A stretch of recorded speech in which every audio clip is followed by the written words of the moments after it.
Assalamualaikum, selamat sejahtera, wanakum, tajahau. Saya Suman Siwam, kembali lagi dari channel kita Rakyat Malaysia.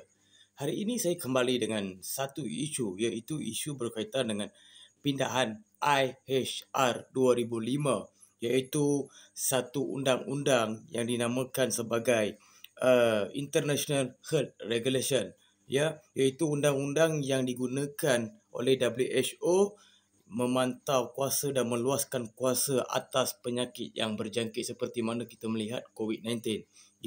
Ini adalah satu isu yang kritikal. Kita perlukan critical thinking untuk menyelesaikan masalah ini sebab ini masalah berkaitan dengan kedaulatan negara dan undang-undang negara. Apa yang terjadi bila kita lihat baru-baru ini isu-isu IHR ini dibangkitkan begitu kritikal dan begitu cakna untuk difahamkan kepada rakyat. Sebab isu ini bukan isu baru. Isu IHR ni dah lama, daripada Mei 2022 dibangkitkan oleh WHO. Ini dari dulu lagi lah, bukan skala kerajaan sekarang ataupun hari ini punya kerajaan Madani, tapi ini kerajaan-kerajaan sebelum ini pun telah melangkaui batas daripada perkara-perkara perlembagaan persekutuan, dan banyak juga NGO seperti mana NGO saya sendiri, Persatuan Pengguna Islam Malaysia PPIM, dan saya sebagai pegawai penyiasatan di sana banyak buat kajian, dan kami pun tegas membangkitkan isu ini untuk kerajaan menolak perjanjian ini. Sebab apa? Bila ditandatangan berkaitan dengan IHR 2005, pindaan ini ditukar, kita mengakui dan kita menandatangani perjanjian-perjanjian daripada IHR melalui WHO, kita akan ada kegagalan dan mencemarkan perlembagaan persekutuan. Sebab apa? Kuasa penuh dimiliki lepas kita tanda tangan IHR, kuasa penuh akan dimiliki oleh IHR untuk menentukan sesuatu penyakit ini, ataupun WHO yang mempunyai hak mutlak dalam membentuk sebuah negara dan mendaruratkan sebuah negara. Bila dikatakan kuasa apa yang akan mereka miliki? Kuasa pertama ialah kuasa darurat. Sebuah negara dengan keputusan WHO atas ancaman penyakit berjangkit, dia rasa-rasa boleh dikatakan public health risk, mereka akan daruratkan sebuah negara tanpa ada fakta dan bukti.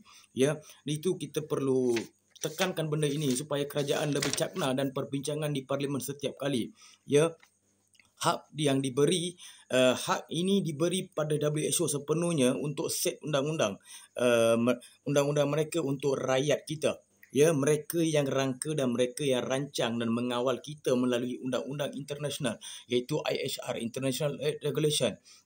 Bila dikatakan sebelum ini kita ada COVID-19, kita ada paksaan daripada vaksin, di situ pun saya banyak bersuara, dan ini lagi penting IHR ini sebab hak kesihatan dan hak asasi memilih rakyat Malaysia patut daripada kerajaan, bukan daripada WHO ataupun daripada mana-mana pihak agensi lain. Tetapi ini akan menghalang kita untuk membuat keputusan dan menggunakan hak sebagai rakyat Malaysia mengikut perlembagaan persekutuan. Sebab apa saya katakan perlembagaan persekutuan? Di dalam perlembagaan persekutuan kita ada perkara 32A. 32A menyatakan kuasa utama ketua negara, iaitu bahagian bab 1, ketua utama negara. 32, ketua utama negara bagi persekutuan dan isterinya, iaitu agung kita dan kerajaan kita akan hilang kuasa dalam perjanjian ini.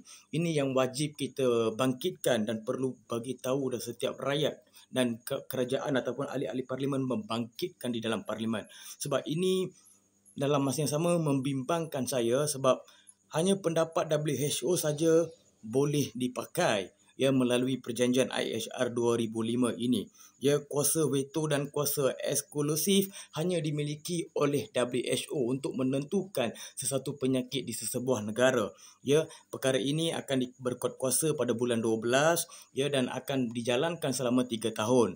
Dan apa yang kita bangkitkan, bila kerajaan tak tegas pada hari ini, kerajaan ataupun perlembagaan akan dicemarkan melalui perjanjian-perjanjian begini. Sebab apa? Kerajaan jangan buat kerja gila.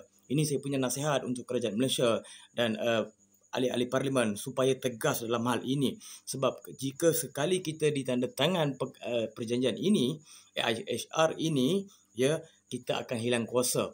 Agung kita akan hilang kuasa melalui perkara 32, dan suara kita tidak didengar oleh mana-mana pihak, sebab kita dah terikat dengan perjanjian mereka dan mereka yang membuat keputusan untuk nyawa kita. Sebab ini penting, jangan ambil mudah dan ambil tidak remeh-temeh, sebab ini penting ya.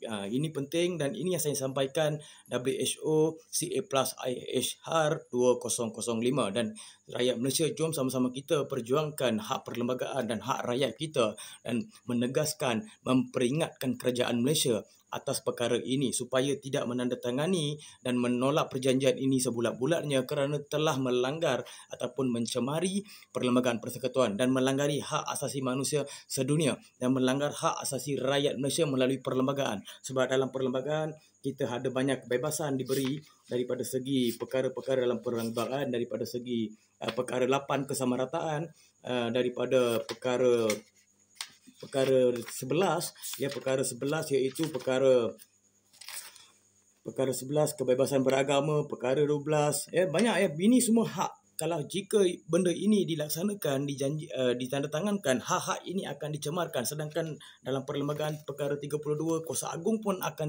dirampas oleh mereka. Apalagi kita rakyat. Kalau agung tidak berkuasa dalam perlembagaan, siapa lagi yang akan berkuasa? Kerajaan pun tidak ada kuasa yang begitu eksklusif ataupun kuasa proklamasi. Ya, kuasa-kuasa yang dikatakan ordinan, mereka pun tidak memiliki. Sebab ini penting ya, kita fokuskan benda ini dan kita jangan fokuskan pada politik ataupun pada keruntuhan duit saja. Ini adalah krisis kesihatan dunia yang akan dilanda masa akan datang, dan bila masa akan datang kita ada penyakit berjangkit, mereka yang buat keputusan, bukan kita. Sekian, terima kasih. Assalamualaikum warahmatullahi wabarakatuh. Daripada saya, Suman Siwab. Kita bantah IHR, bantah. Harap kerajaan boleh faham isi hati rakyat mengenai hak perlembagaan dan hak asasi rakyat. Sekian, terima kasih.